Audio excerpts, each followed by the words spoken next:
Yaorana, c'est Eric et voici votre lecture angélique pour la semaine du 2 au 8 janvier 2023, semaine de pleine lune en cancer qui sera samedi 7.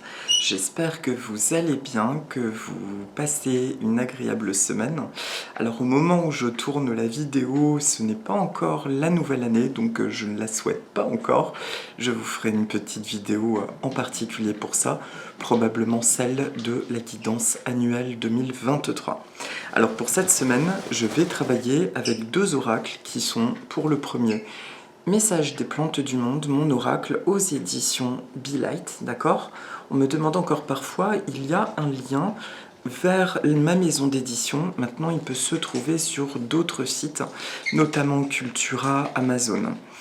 Donc voilà pour les 3 temps de la semaine. Et enfin, pour la carte de synthèse, je vais travailler avec le Lightseer Tarot de Chris Anne aux éditions... Alors ça, je n'arrive pas à lire. Arcana Sacra. Voilà, c'est un coffret qui est absolument magnifique. Bon, alors, ça y est, on a quitté 2022. En tout cas, je me projette dans cette dimension-là pour faire la vidéo. On quitte 2022, on rentre dans une énergie absolument nouvelle, absolument différente et qui ne s'est pas faite forcément de manière totalement légère puisque on continue de vivre des oscillations en tout cas entre des grands sentiments, des vagues de plénitude et des espèces d'angoisse qui peuvent remonter par moments. C'est tout à fait normal de ce que je ressens, d'accord? On ne s'inquiète pas, c'est toujours une histoire de dosage, de recalibrage de notre nouveau fonctionnement. Il y a aussi toujours l'aparté, une chose que je répète, je sais que je l'ai déjà dit, mais que je vais répéter, parce que j'entends beaucoup de discours qui nous disent oui, on quitte l'ancien, le monde de demain n'a absolument rien à voir avec ce qu'on a connu, on ne peut pas évoluer dans ce nouveau monde si on fonctionne tel que nous étions, etc. Alors foncièrement, je trouve ça juste, mais c'est quand même à nuancer, parce que ça peut réveiller beaucoup d'angoisse, moi y compris, et je me suis dit, il y a un truc qui ne va pas. Dans ce que j'entends, c'est comme si on me disait, oublie ton identité d'avant, et avance dans ce nouveau monde. Je vais juste nuancer là-dessus parce que dans le monde d'avant, nous avions bel et bien accès à des parties de notre identité sacrée ou appelée divine ou appelée tout simplement personnalité profonde et véritable. Le nouveau monde dans lequel, entre guillemets, ça va fonctionner, c'est le monde qui correspond aux plus belles aspirations de notre être, comment j'ai envie de me sentir, comment finalement j'ai toujours eu envie de me sentir, mais dont ça ne fonctionnait pas. Donc il ne s'agit pas d'un paysage absolument nouveau où on est une personne différente, nouvelle, tout du moins nous sommes la personne que nous aspirions depuis toujours. Et donc il y a bien un sentiment de familiarité véritable, ok? Ce que ça dit juste, c'est que les fonctionnements qui étaient faux, qui étaient basés sur la peur, sur l'angoisse du demain, sur l'obsession de la matérialité, ou comment dire, ou sacrificielle par rapport à certaines relations, à la famille, etc. C'est tout ça qui est en train d'être grillé et qui ne fonctionne plus, on s'en rend bien compte, d'accord? Mais c'est un message juste pour apaiser, parce que c'est important de se rappeler quand même que si, dans ce nouveau fonctionnement, c'est notre véritable personnalité qui entre en jeu, à laquelle nous avions déjà eu accès depuis notre naissance, d'accord? C'est tout ce qui dysfonctionnait qui effectivement ne peut plus marcher, et par extension tout ce qui découlait des peurs.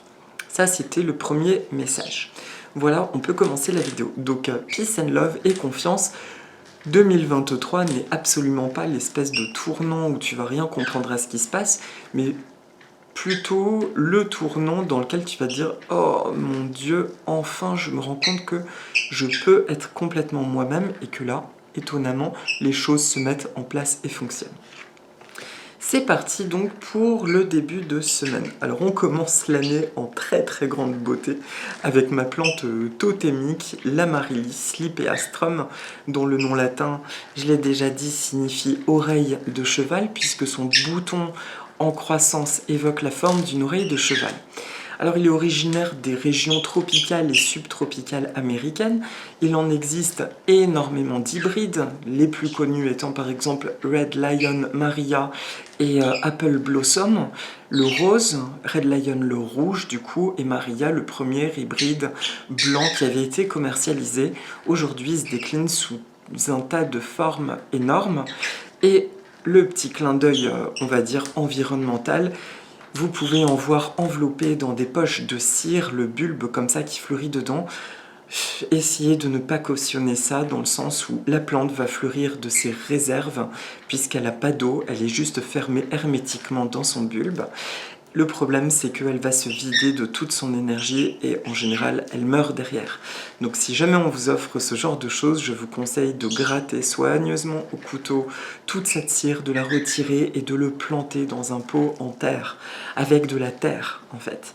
D'accord, ça c'était le petit truc. Bon, l'amaryllis, une fois totale, un amour infini, vous guideront vers une belle réussite. Il se présente en début de semaine pour nous rappeler justement ce rayonnement de nous-mêmes, ce truc qui a été lâché sur la fin d'année, cette connexion, cette accessibilité à notre être véritable et profond. Et ça nous parle de puissance, d'une grande puissance, et de faire confiance à cette puissance comme une intelligence qui nous accompagne. J'ai écouté la dernière vidéo d'Aruna Lipschitz qui disait qu'elle fait partie des gens qui croient, qui ne dénigrent pas le mental, que pour elle, au contraire, le mental nous rend bien des services. Je suis d'accord avec elle. Cependant, je crois aussi, en tout cas, je rajouterais pour ma part que l'instinct couplé au mental qui vient du coup nous permettre de réfléchir à ce que nous avons à faire par rapport à cet instinct, c'est merveilleusement complémentaire. Je parle de ça parce que l'amaryllis nous parle vraiment de l'instinct et de la puissance. C'est-à-dire, comment dire, la puissance qui découle de l'instinct. Je ressens des choses très fortement, je les laisse me remplir, je ressens ma vérité, je sais ce qui est bon, et maintenant j'assiste au miracle, j'assiste aux actions que je mets en place grâce à mon mental, et beaucoup de choses prennent forme. Donc ça donne quand même une très belle veine, une très belle trame pour ce 2023 qui nous demande à chaque fois que nous serons dans le doute d'écouter cette puissance intérieure, tout le chemin qui a été fait et surtout cet accès à notre vérité. Voilà, je sais ce que je ressens, je sais ce que je suis et de là, ma vie peut s'articuler et j'y pense à chaque fois qu'il y aura un blocage quelconque ou un doute dans ma vie. Voilà. Par extension, ça parle donc d'abondance et de réussite sur le début de semaine. Alors il peut y avoir très clairement sur le début de semaine un gros déclic, mais vraiment un gros déclic d'une situation qui se dénoue ou une révélation, mais ça me parle vraiment de la vie du quotidien, quelque chose qui nous tient à cœur, qui peut trouver une réponse ou une solution. Donc en dépit de ce qu'on dit, Mercure rétrograde, etc., qui sont des choses tout à fait vraies, clin d'œil à certains amis, je ressens vraiment qu'au milieu de ces vagues, ce Mercure rétrograde sera très bien vécu à partir du moment où nous restons dans cette connexion profonde avec nous. Si nous sommes dans cette connexion, il n'y a aucune précipitation à avoir et c'est ça qui nous préservera justement des influences désagréables que peuvent avoir ce genre de configuration astrale. Voilà, rien de plus à dire pour le début de semaine. Le milieu de semaine prochaine, c'est le pissenlit. Le pissenlit, lui, il est originaire d'Europe de l'Ouest. Je vérifie quand même que je dise pas de bêtises. D'Europe de l'Ouest, exactement. Le pissenlit, d'où son nom, c'est un diurétique, pis au lit. C'est un merveilleux diurétique, c'est une plante qui est incroyable parce qu'elle est qualifiée de mauvaise herbe alors qu'on peut consommer toutes les parties. On en fait plein de choses. Le pissenlit, il a vraiment sa place là où il s'installe, je trouve. Et d'ailleurs, je lui rends grâce parce qu'il a tout le temps nourri la plupart de mes animaux par le passé. J'allais en cueillir dans le jardin. Le pissenlit, lui, il vient nous dire que tout ce qui existe est présent pour nous aider à guérir et à grandir. Alors, il y a toujours l'espèce de connotation sur le milieu de semaine que si nous vivons quelque chose d'un peu chahutant, Bon, c'est une bonne raison pour nous faire grandir. Pas besoin de tortiller pour comprendre ce genre de choses. Il y a une feuille qui est tombée toute seule du frangipanier, c'est génial. Bonsoir, bonsoir. Il vient nous rappeler... Ah, excusez-moi juste un instant.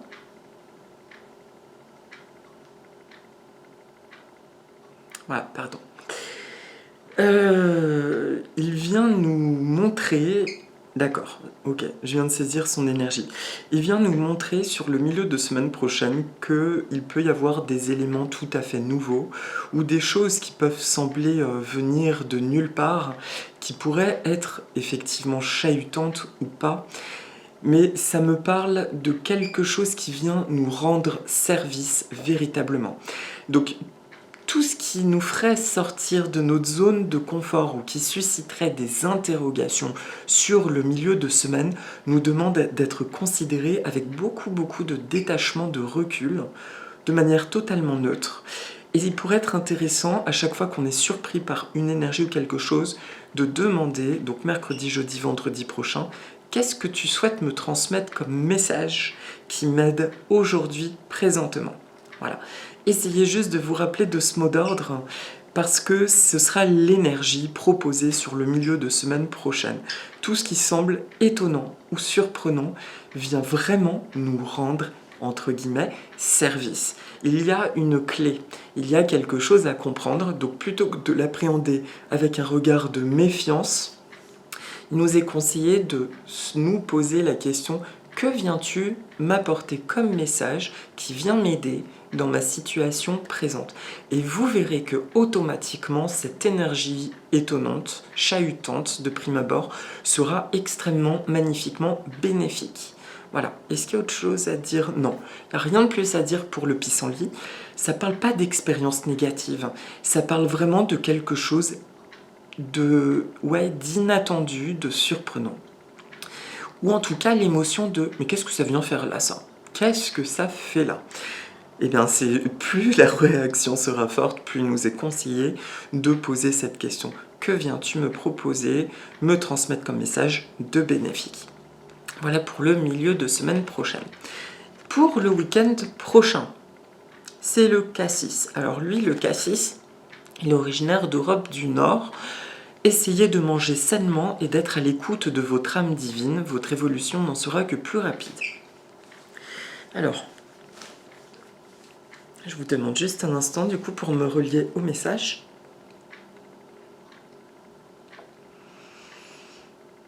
Alors en temps normal, quand cette carte apparaît, ça parle bien sûr de l'alimentation, d'ingurgiter quelque chose de sain. C'est drôle parce que de mes souvenirs, c'est une carte qui ressort très souvent à cette période, après les fêtes. Donc il y a quand même ce joli clin d'œil après les fêtes, si nous avons fait des écarts, de repenser notre alimentation et de nous rappeler, notamment donc le week-end prochain, que si certaines pensées négatives ou de doutes nous traversent, que ça peut être absolument rectifié par la nourriture. Parce que quand le corps s'engorge de lourdeur, on sait que c'est un impact direct sur nos humeurs, au sens physique et au sens donc psychique. Donc là, effectivement, ça c'est le premier point. Faire une petite purge ou une petite cure ou une monodiète ou un jeûne, ça peut être vraiment top pour clarifier nos pensées si nous nous sentons un petit peu dans la brume ou dans une forme de négativité, de mélancolie. D'accord? Tiens, je salue mes petits oiseaux qui sont hyper sages. Franchement, c'est génial. Ça s'acquiert de plus en plus. Ils comprennent que ce moment est...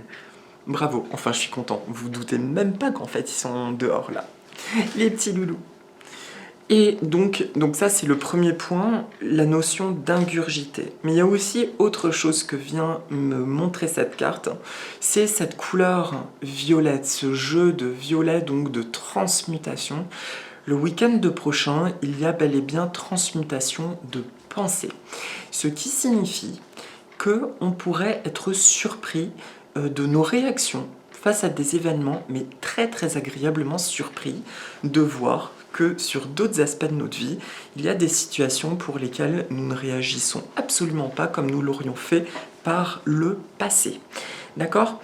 Je précise encore là, ça me traverse un clin d'œil sur la rétrogradation de Mercure, parce que même les gens non astrologues, maintenant on entend « Ah, Mercure rétrograde, au secours, au secours !» J'en ai marre, moi, à chaque fois qu'on nous annonce Mercure rétrograde, de ressentir franchement de la peur. Oui, j'ai vécu des pannes, etc.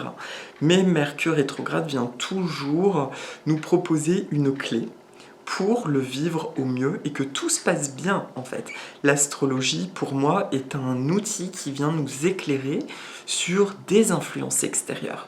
Mais là, je le répète encore une fois, pour bien vivre cette rétrogradation, ce que j'entends et surentends, c'est juste prends ton temps. Quand tu sens que tu es stressé, que tu es en speed, par exemple, tu sais, tu fermes ton chez-toi à l'arrache, tu montes dans ta voiture, tout va vite, c'est là qu'il peut y avoir pépin. D'essayer de rester le plus détendu possible. Et c'est d'autant important cette clé, parce que je la ressens pas pour bien traverser Mercure et ne pas avoir de tuiles, mais je la ressens parce qu'en restant calme, l'énergie reste fluide autour de nous et il y a des sacrées, magnifiques choses qui peuvent s'installer sur le début d'année. D'accord? Donc c'est ça que je voulais repréciser. Et enfin, donc, cette énergie de transmutation sur le week-end prochain, ah super, on va bosser un petit peu. Le week-end prochain, il y a une énergie dans l'air autour de cette pleine lune qui est très puissante dans la transmutation. Et là, il peut être vraiment intéressant de verbaliser tout ce que l'on souhaite voir transmuter. Tout ce qu'on souhaite voir transformer dans notre vie. Alors ça peut être intéressant de dire ce qu'on n'aime pas, ce qui ne nous convient pas, et de demander donc transmutation pour ça, et d'accéder à quelque chose de mieux, d'accord? Donc merci. Qu'est-ce que je pourrais citer comme exemple? Mon travail ne me convient pas, je m'y épanouis, je demande à ce qu'il y ait transmutation et que soit ça se passe merveilleusement bien, soit que je trouve un travail qui m'épanouisse encore plus. C'est un exemple absolument basique, d'accord? Essayez donc d'être à l'écoute, là j'enlève volontairement la partie manger sainement, essayez d'être à l'écoute de votre âme divine, votre évolution n'en sera que plus rapide. Donc le week-end prochain, écoutez vos états d'âme et demandez vraiment sur les 2 jours dans l'influence de la pleine lune à ce que ce soit transformé, transmuté. Voilà, il y a une magnifique énergie de transmutation, vous pouvez même vous visualiser dans une lumière violette. Voilà, et pour la carte de synthèse de la semaine, c'est la force, la carte numéro 8 du tarot. Comme vous pouvez le voir, donc cette femme porte l'énergie du lion en elle, et dans le message du Light Years, c'est quand le lion et l'agneau coexistent, cohabitent ensemble dans la paix et la sérénité. Donc, la carte... la synthèse, on va dire, de toute la semaine, c'est cette conscience de cette très grande force qui nous anime et qui s'associe à notre sensibilité, que l'un et l'autre ont trouvé une harmonie, un équilibre, et que enfin il n'y a plus d'antinomie ou d'antagonisme entre ces deux notions de force et de sensibilité. Ça, c'est acté, c'est posé. Et il y a une clé qui réside dans cette notion, c'est ce qui fait qu'à partir de maintenant, nous pouvons créer. Nous pouvons vraiment créer en fluidité, dans la paix et la sérénité, puisque nous sommes à l'écoute de cette sensibilité couplée à cette grande force intérieure. Voilà. J'ai pas autre chose à rajouter par rapport à cette carte qui finalement vient juste illustrer l'énergie dans laquelle nous sommes. Le tout, c'est de bien penser à demander, notamment en fin de semaine, à transmuter. Faites confiance à votre pouvoir, à votre maîtrise maintenant.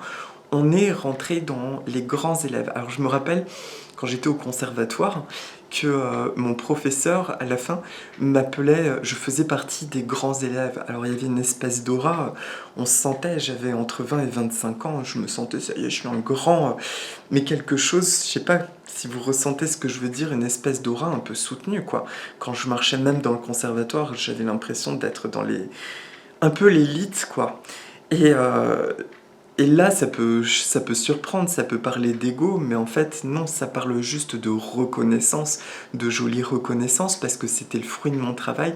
Du coup, il y avait quelque chose de plaisant dans la manière dont les autres professeurs m'abordaient, etc., quand il y avait des auditions. Et c'est ça que ça vient dire finalement, cette carte de la force, c'est que on est les grands. On est les grands, nous sommes les grands, mais pas... ressentez-le avec votre cœur, ce que je suis en train de dire. C'est pas du tout dans une notion de jugement de valeur, c'est vous avec vous-même. Vous sentez cette maîtrise et elle est agréable parce que cette maîtrise fait que quelque part vous pouvez vous balader dans n'importe quel environnement. Vous êtes connecté à la conscience de vous-même. C'est ça qui fait que vous êtes grand avec un G majuscule. C'est dans ce sens-là que je le partage d'ailleurs. Donc à partir de là, eh bien tout est permis. Tous nos rêves sont permis. D'accord? Quand je dis tout est permis, bien sûr, dans la réalité du cœur, de l'amour, mais tout est permis. Donc, amusez-vous, créez et demandez à ce que soient transmutées les choses qui pourraient encore bloquer, quelque part. Mais je pense globalement que la communauté qui regarde cette chaîne, on est tous à peu près au même point. On sent clairement qu'il y a un truc qui a changé en nous. Il y a une paix qui s'est installée. Ouais, on est encore un petit peu agacé, ça peut prendre du temps, etc. Mais nous ne sommes plus du tout les mêmes personnes.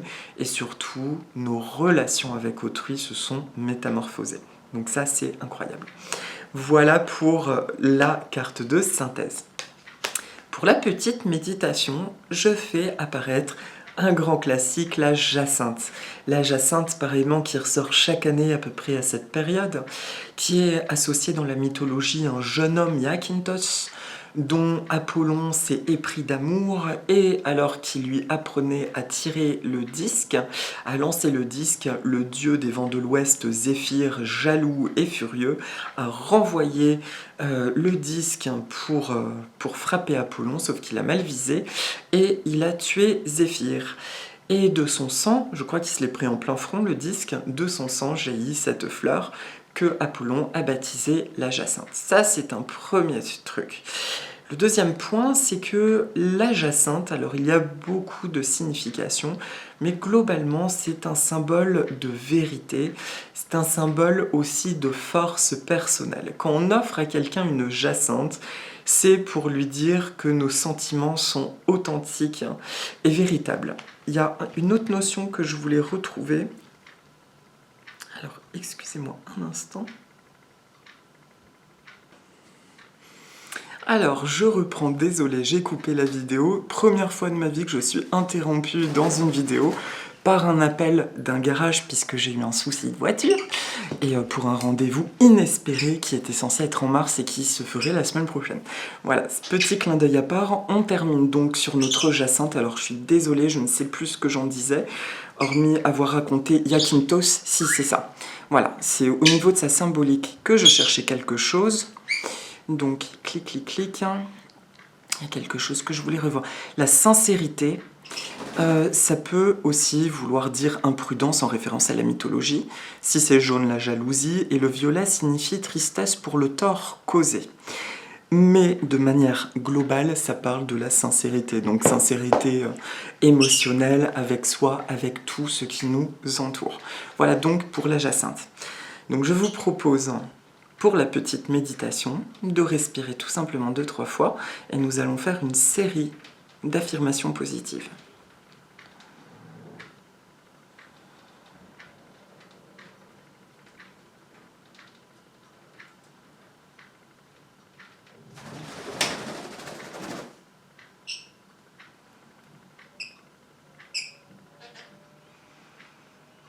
Merci à toutes les sources d'amour et de lumière de l'univers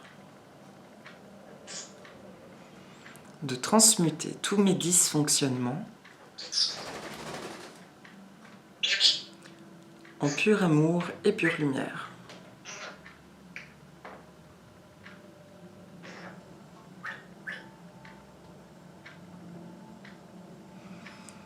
Tout va bien dans mon monde. Ma force s'exprime en harmonie avec ma sensibilité.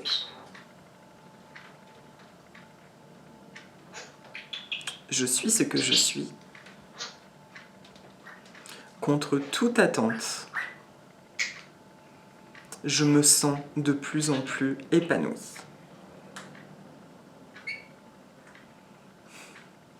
le 8 de l'infini démêle et harmonise tous les aspects de ma vie. Vous pouvez le tracer d'ailleurs en jouant l'index et le majeur, et on le trace comme ça devant nous, en pensant à ce qui nous pose problème, et on visualise qu'on le délie.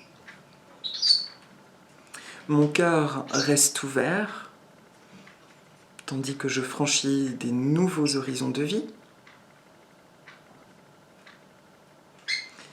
Je fais confiance en la bonne synchronisation des événements.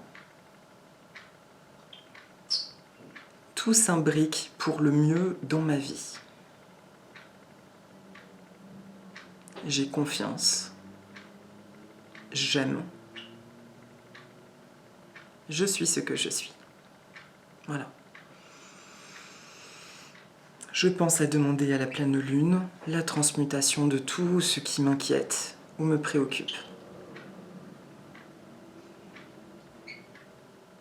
Je me remplis d'énergie, d'amour, de positivité et de lumière.